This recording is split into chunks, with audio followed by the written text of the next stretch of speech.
সূর্য যেমন ভালোবাসে দিনকে, চাঁদ যেমন ভালোবাসে রাতকে, ঠিক সেইভাবে আমিও ভালোবাসি তোমাকে। আমি যে তোমাকে কতটা যত্ন নিয়ে ভালোবাসি এটা হয়তো তোমার অজানা। দুর্ভাগ্য আমার, আমি শুধু তোমার ভালো লাগা ছিলাম, তোমার ভালোবাসা না। এমন একটা সময় ছিল শুভরাত্রি না বললে রাতে ঘুমোতো না, শুভ সকাল না বললে ওই দিন আর ভালো যেত না। আজ বহুদিন হলো তোমার সাথে কথা হয় না, বন্ধ যোগাযোগ। ভাগ্যিস জন্ম একটাই, নয়তো দ্বিতীয় জন্ম তোমাকে চাইতাম, যদি পেতাম দ্বিতীয়বার জন্মানোর সুযোগ। আজ থেমে আছে আমার জীবন, ভেঙে দিয়েছো তুমি এমন। তোমার জায়গাটা ছিল এ বুকে, তুমি হিনা এ বুকে ক্ষত।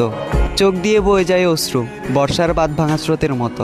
তোমার দেওয়া আঘাতে শুধু আমি আহত নই, বরং তোমার দেওয়া আঘাতে আমি জীবিত নিহত। চোখের ভাষা